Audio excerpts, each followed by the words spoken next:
ඔයාලට පොඩි දෙයක් පෙන්වන්න නේ පොඩ්ඩක් බලන්නකෝ මේ මම දැන් මේකේ ටයර් එක මාරු කරුවානේ ටයර් එක මාරු කරද්දී මේ ගාඩ් එක ගලවනවානේ මේ ගාඩ් එක ගලවද්දී මේ පැත්තේ යන දෙකයි මේ පැත්තේ යන එකක් තියෙනවානේ ඕක ගලවලා තමයි ගලවන්නේ ඒක ගලවලා මෙහෙම ඇද්දාම එනවා ඒත් එහෙම එන්නේ නැහැ ඇයි දන්නවද මෙන්න මේ ඔයාලට පේනවද බලන්නකෝ මේ ඇතුලෙන් තියෙන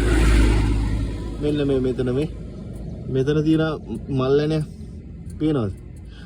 අන්න ඒකිනුත් හයි වෙලා තියෙන්නේ දැන් මන් ටයර් එක මාර කරපු වෙලේ මං හිතන්නේ එහෙම තමයි වෙලා තියෙන්නේ මේ මිනිස්සයා මේ පැත්තේ යන්නේ මල්ලනේ බුරුල් කරලා නැතුව මේ එන තුන විතරක් ගලවලා මේ ගාඩ් එක ඇදලා දැන් මෙතනින් කැඩලා ගිහලා තියෙනවා අර පේනවද අර නිකන් තියෙන්නේ ඒ කියන්නේ එතනින් ඇදපාර කඩලා ගිහලා ඔයාලා ටයර් එක මාරු ගන්න හරි මොනාට හරි එහෙම සර්විස් ස්ටේෂන් එකකින් නැතුව ගලවුවොත්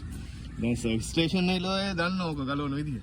අනිත් අය හිතන්නේ මේ යන්නට ගලවපුවා වෙනවා කියලා පොඩ්ඩක් ඒක ගලවද්දි ළඟටම වෙලා ඉඳලා කියන්න නැත්තම් මට වගේ වෙයි මේ පේනවනේ දැන් ඒක එතනින් කැඩලා තියෙන්නේ